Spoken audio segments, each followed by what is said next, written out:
Study গ্যাপটা basically accepted. Yeah, it is accepted. তার সর্বনিম্ন কত স্কোর থাকতে হবে IELTS? 5.5. So can you share your academic profile?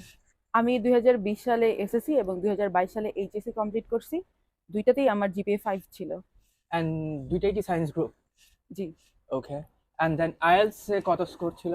আমি 2024 সালে নভেম্বর মাসে আইএলটিএস এক্সাম দিয়েছিলাম আর আমার স্কোর ছিল 7.5। ওকে, কেউ যদি ইতালিতে ব্যাচেলর ডিগ্রিতে অ্যাপ্লাই করতে চায় তাহলে তার সর্বনিম্ন কত স্কোর থাকতে হবে আইএলটিএস এ? 5.5 B2 লেভেল থাকলেই হয়। ওকে, কেউ যদি ব্যাচেলর ডিগ্রিতে অ্যাপ্লাই করতে চাও ইতালির যে কোনো ইউনিভার্সিটিতে 5.5 আইএলটিএস স্কোর থাকলে তুমি ব্যাচেলর ডিগ্রির জন্য অ্যাপ্লাই করতে পারবা। ওকে, সো আপনার এইচএসসি 2022 সালে এবং আপনি ইতালিতে আসছেন 2025 সালে সেপ্টেম্বর ইনটেকে, almost 3 years of study gap, right?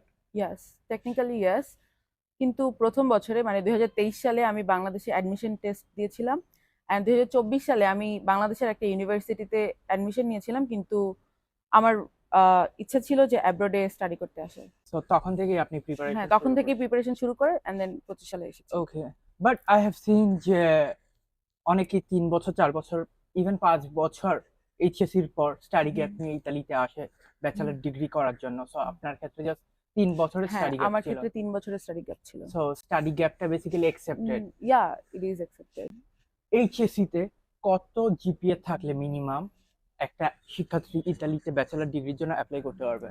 3.5 থাকলেই অ্যাপ্লাই করা যায়, কিন্তু যত বেশি স্কোর থাকবে তত বেশি হচ্ছে অ্যাডমিশন হওয়ার পসিবিলিটি বেশি থাকবে এন্ড দেন ভিসার ক্ষেত্রে তত বেশি হেল্পফুল হবে। ওকে, সো কারো যদি হচ্ছে 3.5 থাকে he or she can still apply, but yes, GPA যত বেশি হবে পসিবিলিটি তত তত বেশি, রাইট? বেশি, ইয়েস।